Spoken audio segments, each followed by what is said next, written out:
ناظرین،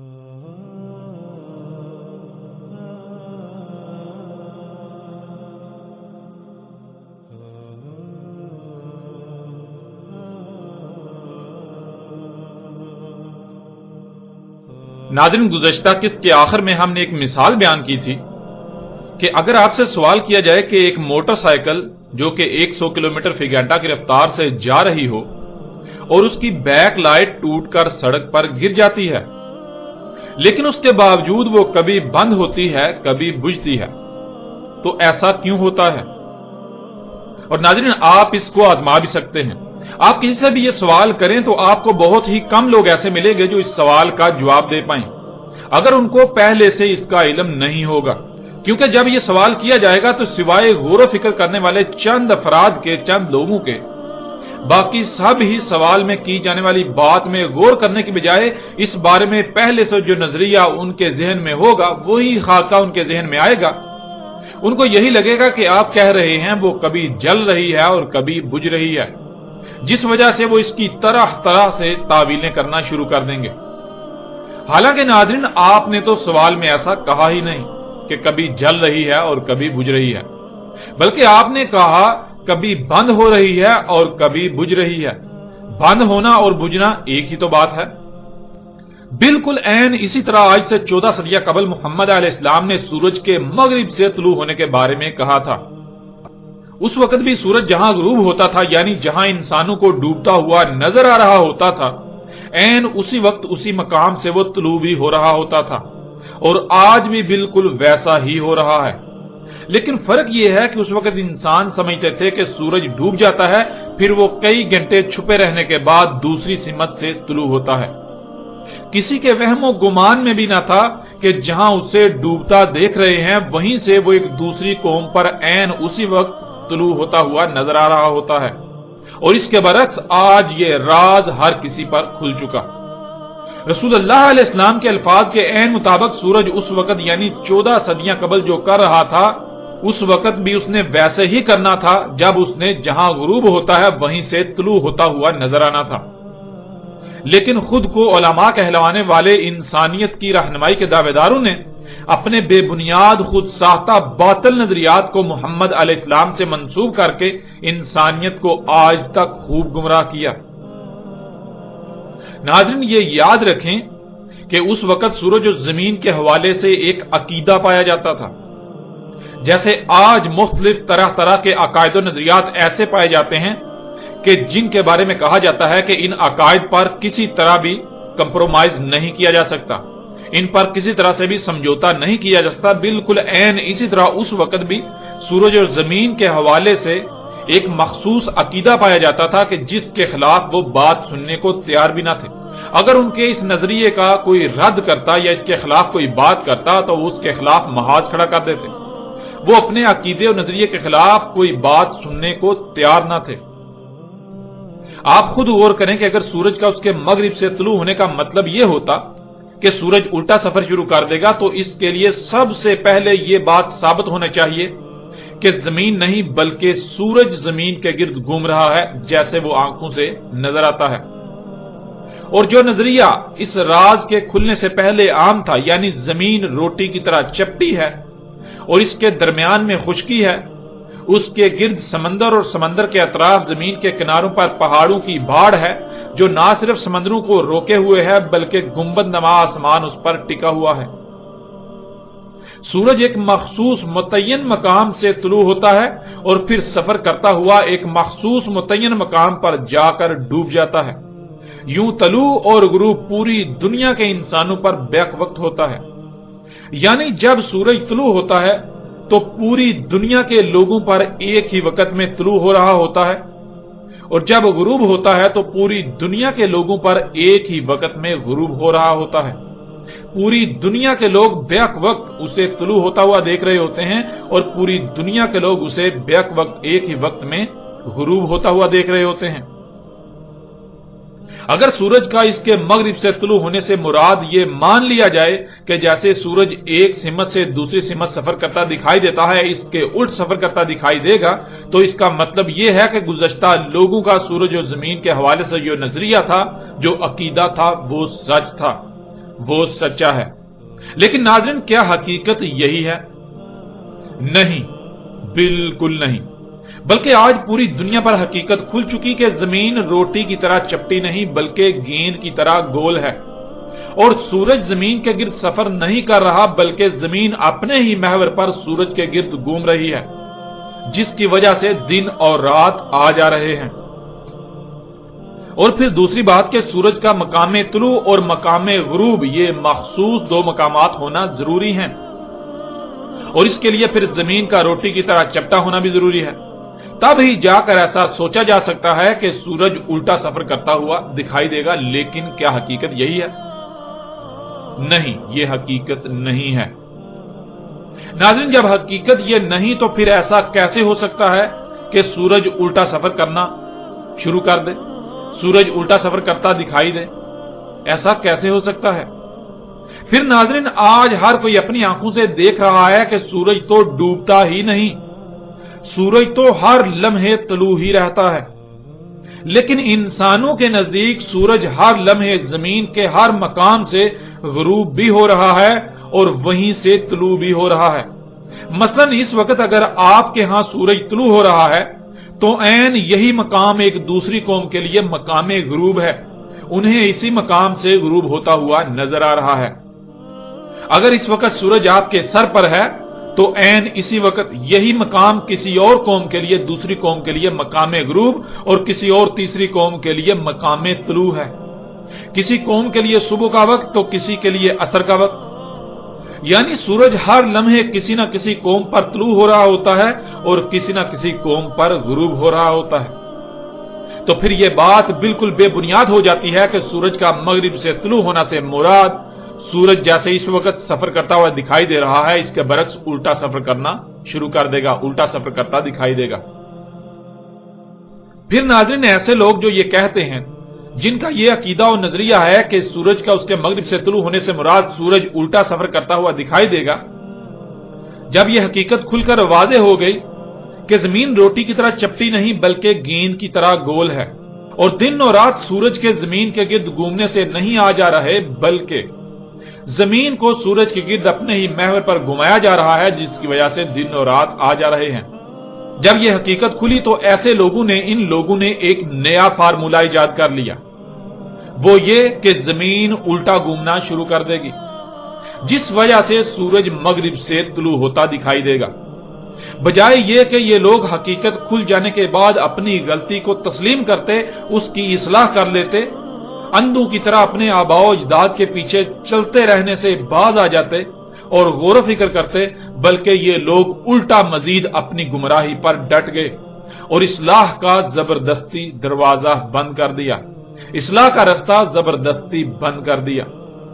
ان لوگوں نے کائنات کو کھیل سمجھ لیا، کائنات کے نظام کو ایک کھیل سمجھ لیا اور زمین کو کسی کے ہاتھ میں کھلونے والی ایک گیند سمجھ لیا جو جیسے جی چاہے اسے گھماتا پھرے۔ ناظرین، کائنات میں تمام کے تمام ستارے اور سیارے ایک دوسرے کی مقناطیسی قوت کی وجہ سے نہ صرف خلا میں معلق ہیں بلکہ گولائی میں گھومتے گھومتے تیر رہے ہیں۔ کوئی ایک بھی سیارہ ایک رائی برابر بھی نہ تو اپنی رفتار بدل سکتا ہے اور نہ ہی وہ اپنے مدار سے ہٹ سکتا ہے، تبدیلی ممکن ہی نہیں۔ اور اگر بالفرض مان بھی لیا جائے کہ کوئی بھی ستارہ و سیارہ یا زمین الٹا گھوم سکتی ہے تو ناظرین، کسی ایک بھی سیارے و ستارے کی ایک چھوٹی سی تبدیلی کی وجہ سے کل کائنات دیکھتے ہی دیکھتے دھماکوں سے تباہ و برباد ہو جائے گی، ریزہ ریزہ ہو جائے گی۔ زمین چاہ کر بھی اپنی رفتار میں کمی یا زیادتی نہیں کر سکتی۔ اگر کوئی سائنسدان ایسا دعویٰ کرتا ہے کہ انسان زمین کی حرکت پر اثر انداز ہو سکتا ہے تو یہ کائنات کی تاریخ کا سب سے بڑا بلنڈر اور سب سے بڑا جھوٹ ہوگا۔ ایسی بات یا تو کوئی تاریخ انسان کا سب سے بڑا جاہل ہی کر سکتا ہے جس کے پاس علم کی رائے بھی نہ ہو، یا پھر کوئی پاگل و بیوقوف ہی کر سکتا ہے۔ ناظرین، کائنات میں تمام کے تمام ستارے و سیارے ایک دوسرے کی مقناطیسی کشش کی وجہ سے نہ صرف خلا میں معلق ہیں بلکہ گردش کر رہے ہیں، ان میں کہیں بھی کوئی بھی تبدیلی واقع ہونا ناممکن ہے۔ کوئی ایک بھی سیارہ و ستارہ ایسا نہیں ہے کہ جو اپنی وجہ سے، جو خود ہی خلا میں معلق ہے یا پھر اس کی رفتار اس کے اپنے کنٹرول میں ہے، اس کے اپنے اختیار میں ہے، نہیں، بلکہ اس کی رفتار کا انحصار دوسروں پر ہے، اس کے خلا میں معلق ہونے کا انحصار بھی دوسروں پر ہے۔ اس کائنات میں ہر مخلوق جو ہے وہ کسی دوسرے کی محتاج ہے، وہ کسی دوسرے پر انحصار کر رہی ہے۔ اس کائنات کا نظام احسان پر چل رہا ہے، اس لیے ان میں کہیں بھی کوئی بھی تبدیلی واقع ہونا ناممکن ہے۔ کسی ایک بھی ستارے اور سیارے کی رفتار میں تبدیلی کا مطلب ہے کہ کل کائنات کے نظام میں تبدیلی کا واقع ہونا، اور کائنات تبدیلی کے متحمل ہے ہی نہیں، ایسا تصور بھی نہیں کیا جا سکتا۔ ایسے میں یہ کہنا کہ زمین الٹا گھومنا شروع کر دے گی جس وجہ سے سورج الٹا سفر کرتا دکھائی دے گا، یہ ایسی جاہلانہ بات ہے جو دین اسلام کو اہل علم دنیا کی نظر میں مذاق بنا کر رکھ دیتی ہے۔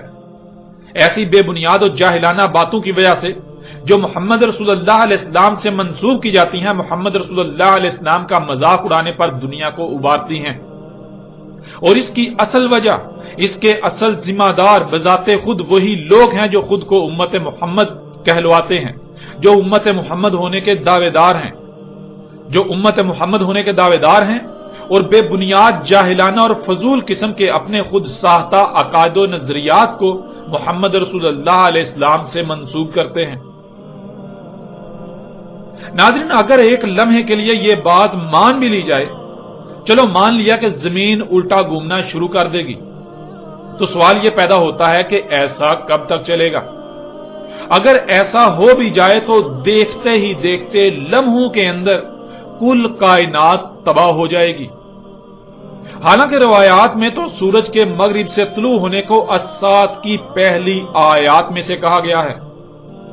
دجال، دعوت الارض، دخان، نار وغیرہ، یہ سب کی سب علامات و اشراط اس کے بعد ظہور پذیر ہونا تھی۔ اگر زمین الٹا گھومے تو پھر یہ سب تو کچھ بھی نہیں ہو سکتا، ان سب کا ظہور تو ناممکن ہو جاتا ہے۔ ناظرین، غور کریں، جیسے ایک گاڑی ہے، کیا ایسا ممکن ہے کہ گاڑی انتہائی تیز رفتار سے چل رہی ہو اور انجن میں کوئی ایک گراری الٹا گھومنا شروع کر دے، یا چاروں میں سے ایک ٹائر الٹا گھومنا شروع کر دے؟ کیا ایسا ممکن ہے؟ ذرا غور تو کریں۔ پہلی بات تو یہ کہ ایسا ممکن ہی نہیں۔ دوسری بات، اگر بالفرض مان لیا جائے جو کہ ناممکن ہے، لیکن اس کے باوجود ایک لمحے کے لیے اگر تصور کر بھی لیا جائے کہ گاڑی انتہائی تیز رفتاری سے چل رہی ہو اور اچانک انجن کا ایک پرزا، ایک گراری الٹا گھومنا شروع کر دے، تو نتیجہ کیا نکلے گا؟ چاروں میں سے ایک ٹائر الٹا گھومنا شروع کر دے تو نتیجہ کیا نکلے گا؟ اچانک پوری گاڑی دھماکے سے پھٹ کر ٹکڑے ٹکڑے ہو جائے گی، گاڑی کا نام و نشان مٹ جائے گا۔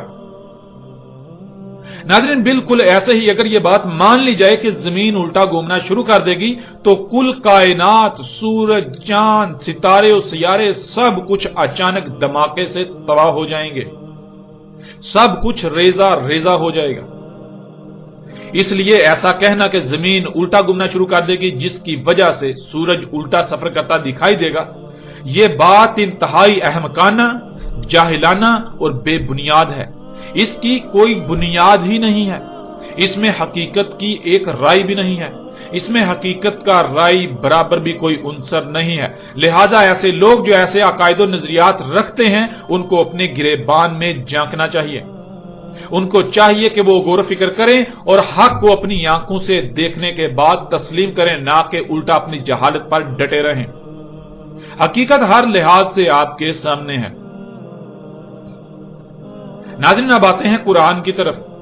ہم نے پیچھے کہا تھا کہ اگر سورج کا اس کے مغرب سے طلوع ہونے کا مطلب یہ ہے کہ سورج الٹا سفر کرتا دکھائی دینا شروع کر دے گا، تو یہ انتہائی غیر معمولی واقعہ ہے۔ اور پھر یہ کیسے ہو سکتا ہے کہ اللہ قرآن میں اتنے اہم واقعے کا ذکر نہ کرے؟ اللہ نے اتنے اہم اور غیر معمولی واقعے کا قرآن میں ذکر نہ کیا ہو۔ اگر قرآن میں ایسا نہیں ملتا تو پھر اس کا مطلب ہے کہ حقیقت وہ نہیں جو آج تک لوگوں کے اذہان میں ڈال دی گئی، جو آج تک پھیلا دی گئی، عام کر دی گئی۔ بلکہ حقیقت اس کے برعکس ہے۔ حقیقت کیا ہے اس کو قرآن الحکیم سے ہر لحاظ سے کھول کر آپ کے سامنے رکھتے ہیں۔ ناظرین، آپ قرآن کے شروع میں پڑھتے ہیں جو کہ پہلی ہی سورت الفاتحہ کی پہلی ہی آیت کے پہلے الفاظ ہیں الحمدللہ، جس کے معنی ہے اللہ کے لیے ہے ہی حمد، اور حمد صرف اور صرف اس میں ہوتی ہے جو شے ہر لحاظ سے مکمل، پرفیکٹ اور بے عیب ہو، جس میں کسی بھی قسم کی کوئی کمی، کوئی کجی یا کوتاہی نہ ہو، جس میں عیب کا تصور بھی نہ کیا جا سکے۔ لیکن اس کے برعکس جس میں کوئی عیب ہو، کوئی کمی یا کجی ہو یا کوتاہی ہو، یہاں تک کہ رائی برابر بھی کوئی نقص یا عیب وغیرہ ہو تو اس میں حمد نہیں ہوتی۔ الحمدللہ، اللہ کے لیے ہے ہی حمد۔ حمد یعنی اللہ جو بھی کام کرتا ہے وہ بالکل مکمل، پرفیکٹ کرتا ہے۔ اللہ جو بھی خلق کرتا ہے، جو بھی کام کرتا ہے، اس میں عیب کا تصور بھی نہیں کیا جا سکتا۔ وہ ہر لحاظ سے مکمل اور بے عیب ہوتی ہے، اور جس میں عیب ہو وہ کام اللہ کا کام نہیں ہو سکتا۔ اللہ ایسا نہیں کرتا۔ تو ناظرین، سوال یہ پیدا ہوتا ہے کہ اگر زمین الٹا گھومنا شروع کر دے تو کیا اس میں حمد ہے؟ زمین اگر الٹا گھومنا شروع کر دے تو اس میں حمد کہاں ہے؟ اس میں تو عیوب ہیں، اس سے تو کل کائنات تباہ ہو جائے گی۔ تو جس میں حمد نہیں وہ اللہ کیسے کر سکتا ہے؟ اس لیے نہ تو ایسا ممکن ہے اور نہ ہی اللہ کے قانون میں ایسا ہے کہ زمین کبھی الٹا گھومنا شروع کر دے گی۔ پھر ناظرین، آپ سورہ فاطر کی اس آیت میں بھی دیکھیں کہ اللہ سبحانہ و تعالیٰ کیا کہہ رہے ہیں۔ یہ سورہ فاطر کی پہلی ہی آیت ہے۔ اس میں اللہ سبحانہ و تعالیٰ کہتے ہیں الحمدللہ فاطر السماوات والارض، اللہ کے لیے ہے ہی حمد، فاطر کیا آسمانوں اور زمین کو۔ الحمدللہ، اللہ کے لیے ہے ہی حمد۔ ناظرین، یہاں تک یہ سوال پیدا ہوتا ہے کہ کیوں اللہ کے لیے ہے ہی حمد؟ تو آگے اس کا جواب بھی آ جاتا ہے، کیونکہ اللہ نے آسمانوں اور زمین کو فاطر کیا ہے۔ فاطر کیا ہے؟ فاطر کسے کہتے ہیں؟ لفظ فاطر کے معنی کیا ہے؟ ناظرین، فاطر کی ضد ہے فرد۔ اگر کسی لفظ کی، کسی بات کی یا کسی شے کی سمجھ نہ آئے تو اس کی ضد کو جان لینا چاہیے۔ اس کی ضد کو جان لینے سے اس کی خود بخود سمجھ آ جائے گی۔ ایسے ہی لفظ فاطر کی ضد ہے فرد، فرد۔ فرد کہتے ہیں جب بھی کوئی کام کرنا، کچھ خلق کرنا یا جو بھی کرنا تو اس میں کہیں بھول چوک ہو جانا، کوئی کمی یا کجی رہ جانا، کوتاہی ہو جانا، کام کا نامکمل ہونا، کوئی عیب رہ جانا، بعد میں غلطی کے سامنے آنے پر اس کی تصحیح کرنا پڑے۔ اور اس کے برعکس فاطر کہتے ہیں جو بھی کام کرنا، جو بھی خلق کرنا، جو کچھ بھی کرنا، اسے ہر لحاظ سے مکمل، پرفیکٹ کرنا، مکمل اور پرفیکٹ خلق کرنا، کہیں بھی کوئی غلطی کا نہ ہونا، کوئی کمی یا کجی نہ ہونا، کوئی کوتاہی نہ ہونا، کوئی بھول چوک نہ ہونا۔ جو بھی کیا، جو کام بھی کیا، جو بھی خلق کیا، وہ بالکل مکمل بے عیب خلق کیا، بے عیب کیا۔ اس میں کسی بھی قسم کی کوئی بھی تبدیلی ممکن نہیں، اس میں کسی بھی قسم کی کوئی تبدیلی نہیں کی جا سکتی، وہ کسی بھی طرح سے تبدیلی کی متحمل نہیں ہو سکتی۔ یعنی وہ کام کر لیے جانے کے بعد آپ اس میں کسی قسم کی تبدیلی نہیں کر سکتے۔ کیوں؟ کیونکہ جب اسے کیا تو مکمل کیا، بعد میں تبدیلی اس میں کی جاتی ہے جو پہلے مکمل نہیں ہوتا، بعد میں تبدیلی اس میں کی جاتی ہے جس میں پہلے کوئی عیب رہ گیا ہو، تو بعد میں اس عیب، اس نقص کے سامنے آنے پر اس میں تبدیلی کی جائے۔ اس لیے فاطر کہتے ہیں جو بھی کام کرنا، جو بھی خلق کرنا، جو کچھ بھی کرنا، وہ مکمل، پرفیکٹ کرنا، اس میں کسی بھی قسم کی تبدیلی اب نہیں کی جا سکتی، وہ تبدیلی کی متحمل ہے ہی نہیں۔ تو ناظرین، سوال یہ تھا کہ کیوں ہے اللہ کے لیے حمد؟ تو اسی کا اللہ نے آگے جواب بھی دے دیا، کیونکہ اللہ نے آسمانوں اور زمین کو فاطر کیا ہے، انہیں مکمل، پرفیکٹ خلق کیا ہے۔ ان کو خلق کرتے وقت وہ کچھ بھول نہیں گیا تھا، کوئی بھول چوک نہیں ہوئی، کوئی کمی یا کجی نہیں چھوڑی، کوئی خرابی نہیں ہونے دی۔ ان کو ہر لحاظ سے مکمل اور بالکل بے عیب خلق کیا. اس لیے اللہ کے لیے حمد ہے.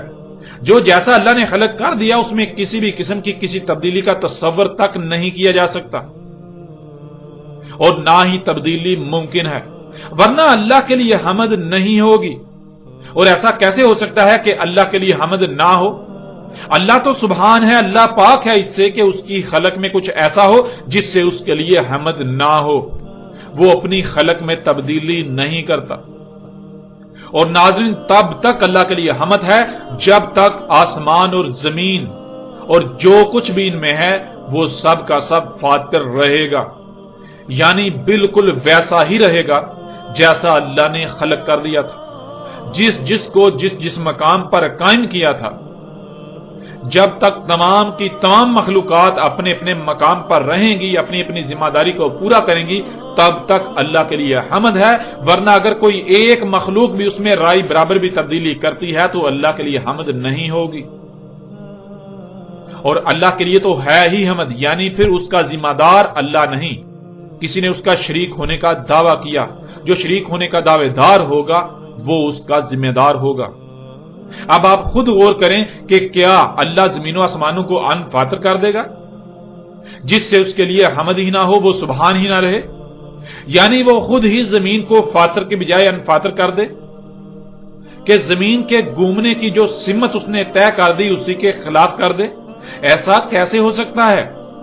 بالکل نہیں. اللہ کبھی ایسا نہیں کرنے والا اور نہ ہی کبھی ایسا ہونے والا ہے.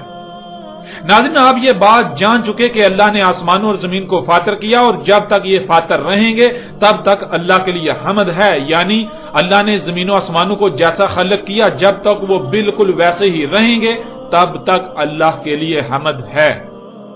اور جب وہ ایسے نہیں رہیں گے تو پھر اللہ کے لیے حمد نہیں ہوگی. اور اللہ تو سبحان ہے، اللہ کے لیے تو ہے ہی حمد. وہ اس سے پاک ہے کہ کسی عیب کا، کسی نقص کا وہ ذمہ دار ٹھہرے، وہ ذمہ دار ہو. نہیں، وہ سبحان ہے. وہ مکمل پرفیکٹ خلق کرتا ہے، وہ تبدیلی نہیں کرتا، وہ خرابی نہیں کرتا. اب آپ سے سوال ہے کہ کیا اللہ ان میں کوئی تبدیلی کرے گا؟ اللہ آسمانوں اور زمین میں کوئی تبدیلی کرے گا؟ ان کو انفاتر کرے گا جس سے اللہ کے لیے حمد نہ ہو؟ کہ اللہ نے جیسے پہلے خلق کیا کچھ غلطی ہو گئی تھی جو وہ تبدیلی کر کے اس غلطی کی بعد میں تبدیلی سے تصحیح کرے گا؟ کیا اللہ سے پہلے غلطی سے زمین کی سمت کا غلط تعین ہو گیا تھا جو اللہ زمین کے گھومنے کی سمت کو تبدیل کرے گا؟ ناظرین، ذرا غور تو کریں. ان تمام سوالات کے جوابات بھی اللہ سبحانہ و تعالیٰ نے قرآن میں بیان کر دیے. اس وقت سکرین پر آپ کو آیت نظر آ رہی ہے. لا تبدیل لخلق اللہ، نہیں ہے تبدیلی اللہ کی خلق کے لیے، یعنی اللہ کی خلق تبدیلی کی متحمل ہے ہی نہیں. اللہ نے جو جیسا خلق کر دیا اس میں کسی بھی قسم کی کوئی تبدیلی نہیں کی جا سکتی، اس میں کسی بھی قسم کی کوئی تبدیلی نہیں ہو سکتی. اگر کوئی تبدیلی کی جائے گی تو وہ تباہ و برباد ہو جائے گی، وہ شے سلامت نہیں رہے گی، وہ پرفیکٹ، وہ مکمل نہیں رہے گی. اللہ کی خلق کے لیے تبدیلی ہے ہی نہیں. تو ناظرین، اب سوال یہ پیدا ہوتا ہے کہ کیا اللہ اپنے ہی قانون کے خلاف کرے گا؟ ایک طرف اللہ کہہ رہا ہے کہ اللہ کی خلق کے لیے تبدیلی ہے ہی نہیں، اور دوسری طرف اللہ زمین کے گھومنے کی سمت کو بدل دے، اس میں تبدیلی کر دے. ایسا کیوں کر ہو سکتا ہے؟ اللہ ایسا کیوں کرے گا؟ اللہ اپنے قول میں جھوٹا نہیں ہے، بلکہ اللہ سچا ہے. جو اللہ نے کہہ دیا اس کے خلاف نہیں کرتا. اللہ اس کے خلاف نہیں کرے گا، اللہ اس کے خلاف ہوتا ہوا نہیں دیکھ سکتا. اس کا جواب بھی اللہ سبحانہ وتعالیٰ نے قرآن میں رکھ دیا، بیان کر دیا. اس وقت آپ کی آنکھوں کے سامنے ہے، آپ آیت کو سکرین پر دیکھ رہے ہیں. وَلَن تَجِدَّ لِسُنَّتِ اللَّهِ تَبْدِيلًا، اور ہرگز نہیں پاؤ گے اللہ کی سنت کو تبدیل ہوتے ہوئے. تم اللہ کے طریقے میں، اللہ کے قانون میں، جس طرح اللہ کائنات کے نظام کو چلا رہا ہے، اللہ تعالیٰ جو کام جیسے کرتا ہے تم اس میں ایک رائی برابر بھی تبدیلی ہوتی ہوئی نہیں پاؤ گے. تم اس کو تبدیل ہوتا ہوا، بدلتا ہوا نہیں پاؤ گے. نہ تو اللہ بدلے گا، نہ ہی تم اگر بدلنے کی کوشش کرتے ہو تو وہ بدل جائے، وہ نہیں بدلے گا. ہاں، اگر تم تبدیلی کرنے کی کوشش کرتے ہو تو وہ شے بدلے گی نہیں، بلکہ وہ تباہ ہو جائے گی، وہ سلامت نہیں رہے گی. اللہ نے جو قانون بنا دیا، اللہ جیسے زمین و آسمانوں کو چلا رہا ہے، اس نظام میں اللہ کے قوانین میں تم کسی بھی قسم کی کوئی تبدیلی ہوتی ہوئی نہیں پاؤ گے. یعنی اگر کوئی اللہ کی خلق میں اللہ کے قانون کے خلاف چلے گا، اسے بدلنے کی کوشش کرے گا، تو ایسا ممکن ہی نہیں کہ وہ کامیاب ہو جائے. اللہ کا قانون نہیں بدل سکتا خواہ کچھ بھی ہو جائے. اللہ نے زمین و آسمانوں میں جو نظام وضع کر دیا اس میں رائی برابر بھی تبدیلی ممکن نہیں ہے. تم اس میں کسی بھی قسم کی تبدیلی نہیں پاؤ گے. اگر زمین ایک سمت میں گردش کر رہی ہے تم اس میں تبدیلی نہیں پاؤ گے، اس میں تبدیلی نہیں ہو سکتی. کائنات کے نظام میں کہیں بھی تم اللہ کی سنت میں، اللہ کے طریقے میں تبدیلی نہیں پاؤ گے. جب ناظرین اللہ کی سنت یعنی اللہ کے طریقے میں جو جیسا اللہ کر رہا ہے اس میں کسی بھی قسم کی تبدیلی نہیں ہو سکتی، تو پھر زمین کا اچانک مخالف سمت گھومنا یہ اتنی بڑی غیر معمولی عظیم تبدیلی کیسے ہو سکتی ہے؟ ذرا غور تو کریں، کیا ایسا ہو سکتا ہے؟ اللہ سبحانہ و تعالیٰ بار بار اس بات کی نفی کریں، سختی کے ساتھ تردید کریں، اور لوگ کہیں، انسان کہیں نہیں کہ اللہ قرآن میں جو کہہ رہا ہے ایسا نہیں، اس کے برعکس ہوگا، جو ہم کہہ رہے ہیں وہ ہوگا، تو کیا اس کا مطلب ہے اللہ جھوٹا؟ ناظرین غور تو کریں، جو لوگ ایسے عقائد و نظریات رکھتے ہیں وہ ان عقائد و نظریات کی روشنی میں، ان عقائد و نظریات کی زبان میں اللہ کو جھوٹا نہیں قرار دے رہے. ذرا غور تو کریں. ناظرین جان لیں کہ جو لوگ ایسی باتیں کرتے ہیں کہ زمین الٹا گھومنا شروع کر دے گی، یہ محض اپنی خواہشات کی اتباع کر رہے ہیں. یہ لوگ ظن کی اتباع کر رہے ہیں. ان کے پاس علم کا ایک قطرہ بھی نہیں. یہ لوگ علم سے بالکل ناآشنا ہیں. یہ لوگ اپنی جہالت کو علم کا نام دے کر خود اور دوسروں کو آگ کی طرف لے جا رہے ہیں، جہنم کی طرف لے جا رہے ہیں. یہ جو بھی بات کرتے ہیں ان کے پاس اپنی بات کو سچ ثابت کرنے کے لیے ایک بھی دلیل نہیں ہے. حقیقت ہر لحاظ سے آپ کے سامنے ہے. اللہ قرآن میں ایک بات کرتا ہے تو یہ لوگ اس کے برعکس اس کی متضاد بات کرتے ہیں اور پھر الٹا اس پر ڈٹ جاتے ہیں اور اس پر ڈٹے ہوئے ہیں. یہ لوگ کھلم کھلا اعلاناً اپنے اعمال سے اللہ کے ساتھ دشمنی کر رہے ہیں. یہ اللہ کے احکامات کے برعکس اپنی خواہشات کی تکمیل میں لگے ہوئے ہیں، اپنی خواہشات کو اپنا الہ بنائے ہوئے ہیں. اللہ سبحانہ و تعالیٰ نے جو کہا وہ بالکل سچ ثابت ہوتا ہے اور بالکل سچ ہے. جو شروع میں آیات ہم آپ کے سامنے رکھ چکے ہیں کہ اللہ نے کہا ہم نے اس قرآن میں نہ صرف سب کا سب کھول کھول کر ہر پہلو سے بیان کر دیا، اسے سامنے لے آئے، بلکہ ہم نے مسئلوں سے بیان کیا. لیکن انسانوں کی اکثریت جو ہے وہ اس بات کا انکار کرتی ہے. وہ کہتی ہے کہ نہیں، اللہ نے قرآن میں سب کچھ بیان نہیں کیا، اللہ نے ہر سوال کا جواب قرآن میں نہیں رکھا.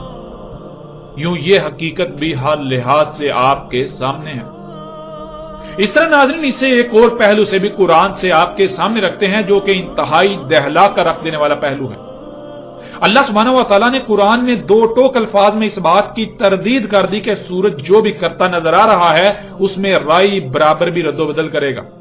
انتہائی سختی کے ساتھ ایسے تردید کی ہے کہ جیسے کوئی یہ دعویٰ کر رہا ہو کہ سورج میں تبدیلی واقع ہوگی، سورج الٹا گھومنا شروع کر دے گا یا الٹا گھومتا دکھائی دے گا. اللہ سبحانہ و تعالیٰ نے اس بات کی انتہائی سختی کے ساتھ بالکل کھلم کھلا دو ٹوک الفاظ میں تردید کر دی. اس وقت سکرین پر آپ کو سورہ یاسین کی آیت 38 نظر آ رہی ہے جس میں اللہ سبحانہ و تعالیٰ کا قول ہے وَالشَّمْسُ تَجْرِي لِمُسْتَقَرٍّ لَهَا ذَلِكَ تَقْدِيرُ الْعَزِيزِ الْعَلِيمِ. اور سورج جو اعمال وہ کر رہا ہے، وہ بہ رہا ہے، وہ خلا میں تیر رہا ہے، اس کے لیے جو اس کا مستقر ہے، اس کا جو مستقر ہے وہ تقدیر العزیز العلیم ہے. یعنی وہ پورے علم کے ساتھ، انتہائی باریکی کے ساتھ، حساب کتاب کے ساتھ جو اس کے لیے طے کر دیا گیا. سورج جو کر رہا ہے، جو کرتا ہوا دکھائی دے رہا ہے، وہ اللہ نے پورے علم کے ساتھ، پورے حساب کتاب کے ساتھ، پوری کیلکولیشن کے ساتھ طے کر دیا. اس میں رائی برابر بھی تبدیلی نہیں ہو سکتی. سورج وہی کر رہا ہے جو اللہ نے طے کر دیا. پھر آگے اگلی آیت نمبر 39 وَالْقَمَرَ قَدَّرْنَاهُ مَنَازِلَ حَتَّى عَادَ كَالْعُرْجُونِ الْقَدِيمِ. اور چاند تھا ہم نے قدر میں کر دیا، یعنی پورے حساب کتاب سے، پوری کیلکولیشن سے طے کر دی چاند کی منازل، یہاں تک کہ وہ اوپر کو منازل طے کرتا ہوا اسی حالت میں چلا جاتا ہے جیسے پہلی حالت میں تھا. یعنی جیسے چاند نکلتا ہے تو باریک کمان کی صورت میں نظر آتا ہے، یہ اس کی پہلی منزل ہوتی ہے. یوں اگلی منزل پر وہ پہلے سے موٹا نظر آتا ہے، زیادہ روشن نظر آتا ہے، یہاں تک کہ وہ مکمل روشن نظر آتا ہے. پھر وہ واپسی کا سفر شروع نہیں کرتا بلکہ آگے ہی کی منازل طے کرتا ہے، لیکن وہ آگے کی منازل اس کی پرانی گزشتہ منازل کی طرح ہوتی ہیں. جیسے وہ غائب سے بڑھتا بڑھتا مکمل روشن ہوا، ایسے ہی وہ آگے بڑھتے بڑھتے مکمل روشن سے کم ہوتے ہوتے پھر پرانی غائب حالت میں چلا جاتا ہے. پھر ناظرین اگلی آیت سورہ یاسین کی آیت نمبر 40، لا الشمس ينبغي لها ان تدرك القمر ولا الليل سابق النهار وكل في فلك يسبحون. نہیں ہے سورج کے لیے بغاوت، یعنی سورج جو کر رہا ہے سورج وہی کرتا رہے گا، اس میں رائی برابر بھی تبدیلی یا رد و بدل کا تصور بھی نہیں کیا جا سکتا. نہیں ہے سورج کے لیے رائی برابر بھی بغاوت کہ اس کے ایسا کرنے سے چاند کو اس بات کا ادراک ہو جائے کہ چاند کی منازل سورج سے مشروط ہیں. روشنی اس کی اپنی نہیں بلکہ وہ سورج سے لے رہا ہے، اور نہ ہی لیل ہے کہ سابق ہو رہی ہے نہار. یعنی جیسے پہلے رات ہے اور پھر دن، یہی سلسلہ یوں ہی چلتا آ رہا ہے، چل رہا ہے اور چلتا رہے گا. اس میں تبدیلی کا تصور بھی نہیں کیا جا سکتا، اور نہ ہی کبھی تبدیلی ہونے والی ہے کہ دن کی جگہ رات لے لے اور رات کی جگہ دن لے لے. اور تمام کے تمام اپنے اپنے مدار میں ایسے تیر کر اپنی اپنی ذمہ داری کو پورا کر رہے ہیں جیسے ان کے لیے قدر میں کر دیا گیا. یعنی جیسے انتہائی باریکی سے، پورے علم و حکمت سے، پورے حساب کتاب سے ان کے لیے کرنا طے کر دیا گیا، ان کی ذمہ داری طے کر دی گئی. ناظرین ان آیات میں تو اللہ سبحانہ و تعالیٰ نے بالکل دو ٹوک الفاظ میں اس بات کی نفی کر دی کہ سورج کبھی الٹا سفر کرتا ہوا دکھائی دے گا. اب ناظرین ذرا اس بات میں غور کریں کہ اگر سورج الٹا سفر کرنا شروع کر دے، الٹا سفر کرتا ہوا دکھائی دے، تو رات کی جگہ دن اور دن کی جگہ رات لے لے گی. ناظرین اس وقت اللہ کے قانون میں پہلے لیل یعنی رات ہے. اور اس بات کو ناظرین آپ یوں بھی جانتے ہیں کہ جب بھی آپ اسلامی تاریخ کو دیکھتے ہیں تو اسلامی تاریخ میں دن کی ابتدا مغرب سے سورج کے غروب ہو جانے سے، چاند کے نکلنے سے ہوتی ہے. جیسے ہی سورج غروب ہوتا ہے تو دن شروع ہو جاتا ہے، یوم شروع ہو جاتا ہے. یوم میں پہلے لیل آتی ہے، رات آتی ہے، اندھیرا آتا ہے، پھر اس کے بعد روشنی آتی ہے، اس کا دوسرا مرحلہ. اللہ نے ہر شے سے اس کا جوڑا خلق کر دیا، تو اللہ نے یوم سے بھی اس کا جوڑا خلق کیا. یوم سے اس کا جوڑا لیل ہے اور پھر لیل سے ہی نہار، اس کا جوڑا خلق کر دیا. یوں اللہ کے قانون میں پہلے لیل ہے، بعد میں روشنی آتی ہے. یعنی آپ اگر کہیں پر بھی دیکھیں، کہیں پر بھی جائیں تو پہلے جب آپ جائیں گے تو وہاں پر اندھیرا ہوگا، بعد میں وہاں روشنی لے کر جائی جاتی ہے. ایسا نہیں ہوتا کہ کہیں پر آپ اندھیرا لے کر جائیں روشنی پہلے سے موجود ہے، نہیں. کائنات میں اللہ کے قانون میں پہلے اندھیرا ہے، بعد میں روشنی وجود میں آئی. اس لیے اللہ کے قانون میں رات لیل پہلے ہے اور دن بعد میں. تو یہی اللہ سبحانہ و تعالیٰ نے کہا کہ اگر سورج الٹا سفر کرنا شروع کرتا ہے، اگر سورج بغاوت کرتا ہے تو کیا ہوگا؟ اس سے نہار جو ہے وہ لیل کی سابق ہو جائے گی.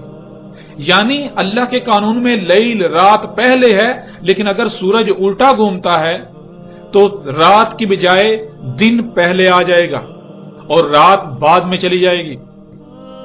آپ اس آیت میں دیکھیں تو اس آیت میں اللہ سبحانہ وتعالی نے بہت ہی سختی کے ساتھ اس بات کی تردید کر دی. وَلَا اللَّيْلُ سَابِقُ النَّهَارِ، اور نہ ہی لیل ہے سابق ہو رہی ہے نہار. یعنی اللہ کے قانون میں پہلے لیل ہے، بعد میں نہار. اللہ کے قانون میں رات سابق ہے، دن نہیں. یہی سلسلہ چلتا رہے گا. کبھی ایسا نہیں ہونے والا کہ سورج الٹا سفر کرنا شروع کر دے، سورج الٹا گھومتا ہوا دکھائی دے تو جو دن ہے وہ لیل کا سابق ہو جائے، یعنی دن پہلے آ جائے اور رات بعد میں چلی جائے. ناظرین یہ چونکا دینے والی آیت ہے. اس میں اللہ سبحانہ و تعالیٰ نے دو ٹوک الفاظ میں بالکل کھلم کھلا ایسے لوگوں کے عقیدے کا، ان کی سوچ و نظریے کا رد کر دیا جو یہ کہتے ہیں کہ سورج مغرب سے طلوع ہونے سے مراد سورج الٹا سفر کرتا دکھائی دے گا، یوں پہلے دن اور بعد میں رات ہوگی. اللہ سبحانہ و تعالیٰ نے انتہائی سختی کے ساتھ اس بات کا رد کر دیا اور بالکل کھول کر اعلان کر دیا کہ سورج جو کر رہا ہے ایسا ہی کرتا رہے گا. سورج میں کوئی بھی تبدیلی نہیں ہونے والی، سورج کسی قسم کی کوئی بغاوت نہیں کرنے والا، سورج اپنی مرضی نہیں کرنے والا. سورج جو کر رہا ہے اس میں تبدیلی نہیں کرنے والا، وہ الٹا سفر کرتا دکھائی دینے والا نہیں ہے جس سے رات کی بجائے دن پہلے ہو جائے اور دن کی بجائے رات بعد میں چلی جائے. اللہ نے رات کو پہلے اور دن کو اس کے بعد کیا تو یہی سلسلہ چلتا رہے گا، یہ سلسلہ کبھی بدلنے والا نہیں ہے. اور پھر ناظرین اس سے پیچھے اسی آیت میں اللہ سبحانہ تعالیٰ نے کہا کہ نہیں ہے سورج کے لیے بغاوت کے جس سے چاند کی منازل میں فرق آئے، جس سے چاند کی منازل میں فرق ظاہر ہو کر چاند کو یہ ادراک ہو جائے کہ یہ روشنی اس کی اپنی نہیں بلکہ سورج سے لے رہا ہے. اللہ سبحانہ وتعالی نے سورہ یاسین کی آیت نمبر 39 میں یہ بات بالکل کھول کر واضح کر دی کہ اور چاند تھا ہم نے قدر میں کر دیا، یعنی پورے حساب کتاب سے، پوری کیلکولیشن سے طے کر دی چاند کی منازل، یہاں تک کہ وہ اوپر کو منازل طے کرتا ہوا اسی حالت میں چلا جاتا ہے جیسے پہلی حالت میں وہ تھا.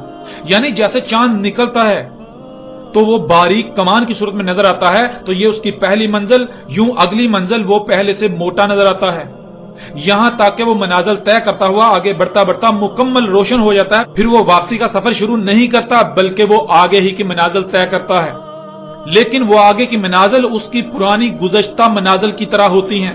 جیسے وہ غائب سے بڑھتا بڑھتا مکمل روشن ہوا، اسی طرح وہ مکمل روشن سے کم ہوتا ہوتا آگے مکمل غائب ہو جاتا ہے. اب ناظرین غور کریں ایسا کیسے ہوتا ہے؟ کیا چاند کی اپنی روشنی ہے؟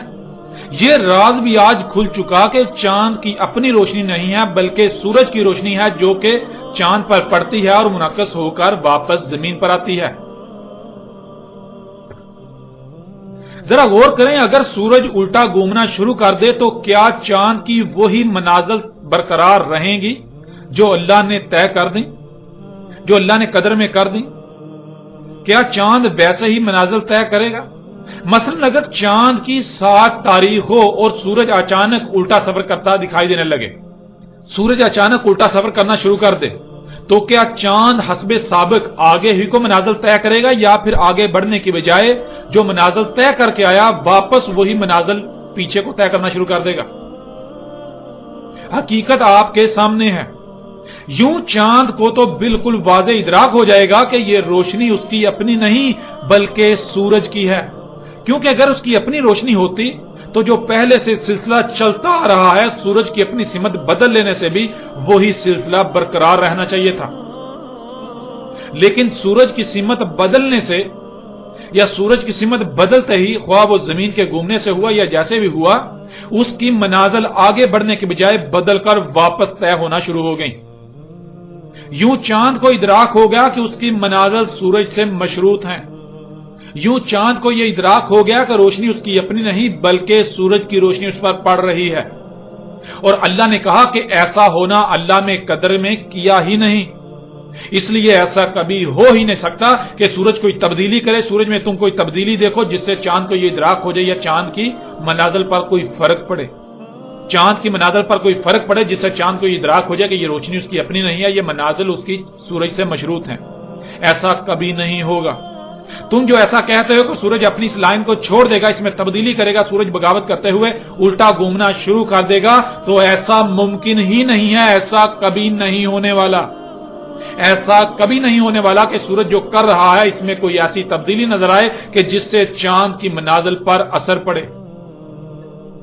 اللہ نے ہر ایک کی اجل مسمى خلق کر دی اور اجل مسمى تک کوئی کسی قسم کی کہیں بھی کائنات میں تم تبدیلی ہوتی ہوئی نہیں پاؤ گے. تم اللہ کی سنت میں تبدیلی ہوتی ہوئی نہیں پاؤ گے. تم سورج میں چاند میں کسی قسم کی تبدیلی نہیں پاؤ گے ان کی ذمہ داری میں. پھر ناظرین آگے اللہ سبحانہ تعالیٰ نے تمام کے تمام کا ذکر کیا کہ جتنے بھی ستارے اور سیارے ہیں تمام کے تمام اپنے مدار میں رہتے ہوئے ایسے تیر رہے ہیں جیسے تیرنا ان کے لیے طے کر دیا، جس سے ان پر عائد ذمہ داری پوری ہو رہی ہے اور کائنات کا نظام چل رہا ہے۔ کوئی ایک بھی اپنے مدار سے ہٹنے والا نہیں ہے، کوئی ایک بھی اپنے مدار میں الٹی طرف بہنے والا نہیں ہے، اور نہ ہی کبھی ایسا ہونے والا ہے، نہ ہی ایسا ہو سکتا ہے۔ ناظرین یہ آیات تو چونکا کے رکھ دینے والی ہیں۔ ان آیات میں تو اللہ سبحانہ و تعالیٰ نے بالکل کھول کر دو ٹوک الفاظ میں سختی کے ساتھ اس بات کی نفی کر دی کہ سورج جو کر رہا ہے اس میں کبھی تمہیں تبدیلی نظر آئے گی کہ وہ بغاوت کرے گا، وہ الٹا گھومنا شروع کرے گا، جس کی وجہ سے رات کی بجائے دن اور دن کی بجائے رات ہونا شروع ہو جائے۔ یعنی جس کی وجہ سے جب سورج الٹا گھومے گا تو ظاہر ہے رات کی بجائے پہلے دن ہوگا اور دن کی بجائے پھر رات بعد میں چلی جائے گی، رات کی جگہ دن لے لے گا اور دن کی جگہ رات لے لے، ایسا کبھی نہیں ہونے والا۔ ناظرین قرآن کی یہ آیات ایسے تمام لوگوں کے لیے نہ صرف حق کی طرف دعوت ہے بلکہ انہیں کھلم کھلا چیلنج ہے کہ اگر تم اپنے ان باطل نظریات پر قائم رہتے ہو تو آؤ اپنے باطل نظریات کو سچا ثابت کر کے دکھاؤ۔ اللہ سبحانہ و تعالیٰ نے بالکل سچ کہا تھا کہ اکثریت جو ہے جب ان پر قرآن کھولا جاتا ہے، جب ان کے اوپر قرآن کھولا جاتا ہے، واضح کیا جاتا ہے، آیات کو بیان کیا جاتا ہے تو یہ جھگڑا کرتے ہیں۔ انسانوں کی اکثریت آگے سے نہیں مانتی، وہ کہتی ہے نہیں ہم جو کہہ رہے ہیں وہ سچ ہے، اپنے عقائد و نظریات کو قرآن پر ترجیح دیتے ہیں، اور آج یہ حقائق ہر لحاظ سے آپ کے سامنے ہیں۔ ناظرین اب حقیقت ہر لحاظ سے، حق ہر لحاظ سے آپ کے سامنے ہے، حق آپ پر کھول کھول کر واضح کر دیا گیا۔ اب ماننا یا نہ ماننا، تسلیم کرنا یا نہ کرنا یہ آپ کے اپنے اختیار میں ہے۔ آپ چاہیں تو حق کو تسلیم کرتے ہوئے دنیا و آخرت میں فلاح کا سودا کریں، اور چاہیں تو حق ہر لحاظ سے کھل جانے کے بعد اس کو رد کرتے ہوئے، اس کا انکار کرتے ہوئے، اس کا کفر کرتے ہوئے دنیا اور آخرت میں ہلاکت کا سودا کریں۔ یہ فیصلہ آپ کو خود کرنا ہے، یہ فیصلہ آپ کے اپنے اختیار میں ہے۔ لیکن ایک بات کان کھول کر سن لیں، ایک بات جان لیں کہ وہ ذات کچھ بھی کرتی ہے تو وہ بے مقصد نہیں کرتی۔ اس کے قانون میں، اس کائنات میں کچھ بھی بے مقصد نہیں ہے، سب کچھ حق کے ساتھ ہوتا ہے۔ اگر آج یہ حق وہ ذات آپ پر واضح کر رہی ہے، آج یہ حق وہ ذات آپ پر واضح کر رہی ہے تو اس کا مطلب ہرگز یہ نہیں ہے کہ اس کا کوئی مقصد نہیں ہے۔ حق ہوتا ہی ماننے کے لیے ہے، باطل کو ہلا کر اکھاڑ کر رکھ دینے کے لیے، باطل کو صفحہ ہستی سے مٹا دینے کے لیے۔ اگر وہ ذات حق کو واضح کر رہی ہے تو ظاہر ہے منوانے کے لیے۔ اب اگر تو آپ خود اپنے دل سے مان جاتے ہیں، خوشی سے مان جاتے ہیں تو آپ اپنا ہی فائدہ کریں گے، اور اگر آپ نہیں مانتے تو جان لے وہ ذات منوانے پر بھی قادر ہے۔ جیسے زبان کا کام ہے صرف پیغام پہنچانا، زبان کسی کو زبردستی نہیں منوا سکتی، بالکل اسی طرح ہاتھوں کا کام ہے قوت سے منوانا، زور سے منوانا، ڈنڈے سے منوانا۔ تو جب ہاتھ حرکت میں آتے ہیں تو ہر کوئی مان جاتا ہے۔ آپ غور کریں، جب اللہ سبحانہ و تعالیٰ نے موسیٰ علیہ السلام کو آل فرعون کی طرف بھیجا تو کیا فرعون مان گیا؟ موسیٰ علیہ السلام اللہ کی زبان تھے، موسیٰ علیہ السلام کا کام یہ تھا کہ وہ صرف اور صرف اللہ کا پیغام پہنچائیں گے۔ تو جب زبان سے کہا گیا، حق واضح کیا گیا، تو کیا آل فرعون نے مان لیا؟ نہیں مانا۔ تو کیا اس کے بعد اللہ حق واضح کرنے کے بعد، ان کے نام ماننے کے بعد خاموش ہو گیا؟ کیا معاملہ وہیں پر ختم ہو گیا؟ نہیں، بلکہ جب زبان اپنا کام کر چکی، اپنی ذمہ داری پوری کر چکی، تو پھر اللہ کا ہاتھ، اللہ کا ید حرکت میں آیا۔ جب اللہ کا ید، اللہ کا ہاتھ حرکت میں آیا تو کیا پھر بھی آل فرعون اور فرعون نہیں مانے؟ کیا تب بھی ماننے سے انکار کرتے رہے، یا پھر تب وہ چیخ چیخ کر ماننے کا اعلان کر رہے تھے لیکن تب ماننا کوئی نفع نہ دیا؟ بالکل ایسے ہی ناظرین آج زبان سے یہ حق واضح کیا جا رہا ہے، دعوت دی جا رہی ہے کہ مان جاؤ، مان جاؤ، مان جاؤ۔ جس دن زبان اپنی ذمہ داری مکمل کر لے گی، جس دن یہ پیغام آپ تک مکمل پہنچ گیا، تو عین اسی وقت اس کے فوراً بعد اللہ کا ید، اللہ کا ہاتھ حرکت میں آئے گا۔